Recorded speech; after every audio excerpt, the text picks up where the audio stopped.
Assimilation and Accommodation Concepts Exemplified. Introduction. There are processes that children use as they construct their knowledge of the world. Concepts of accommodation and assimilation are two examples of ideas that are important in the learning process development. Therefore, accommodation and assimilation are a response to knowledge acquisition in which the brain either makes the new information fit within the existing understanding of the world or adjusts schemes to consider new experiences. Human knowledge evolves over time, and this fact can be exemplified by incidents that determine whether one assimilates or accommodates the information. Instances of assimilation. Assimilation of knowledge is indeed a cognitive development concept that has shaped my thought process for a long time. As a young boy, I had a friend, Charlie, who was a kind, quiet, and composed young boy. One evening, I did not attend school because I was sick the whole day.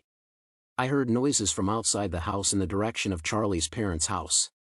Looking through the window, I saw Charlie having been nabbed by a lady who owned a grocery store within the estate. Charlie was accused of several accounts of shoplifting by the store's owner.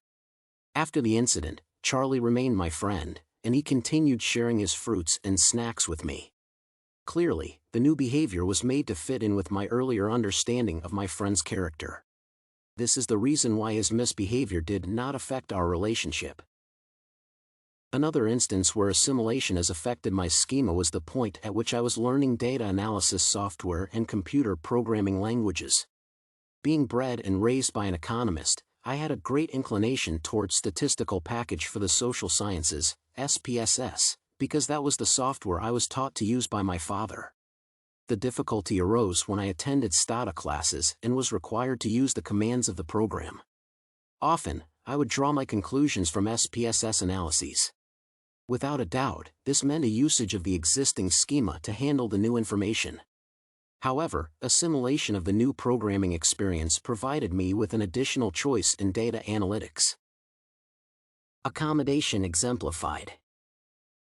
One classic example of accommodation involves the bearded individuals and me. As a result of the teachings of my parents, I formed a schema against bearded men as untrustworthy, greedy, cunning, and evil. In my college life, I have interacted with bearded instructors and began to understand that the view that I held against them was entirely accurate. I, therefore, had to rework my schema for the group to accommodate my earlier fears. Again, I experienced accommodation when I graduated from elementary to junior high school. During my years in elementary school, my schema on mathematics was limited to basic arithmetic and such operations as multiplication, addition, subtraction, and division. As I proceeded to junior high school, I learned that there was more to math from the introduction of sets, basic algebra, and abstract mathematics. In this case, restructuring the new information helped in ensuring that the mathematical concepts fit better. Therefore, I became more adaptive to the mathematics class in a more complex manner. Conclusion. In summary, everyday experiences show that human knowledge is not static because, at one time, an individual has to either assimilate or accommodate new information. As an individual, I have had to unwillingly establish a relationship that exists between new and old experiences to make the new ones fit within my existing understanding of a person's behavior or learning exercise. Additionally, I have had to incorporate new ideas by restructuring my perceptive skills to enhance my cooperation with people with whom I had a poor view and learn new things.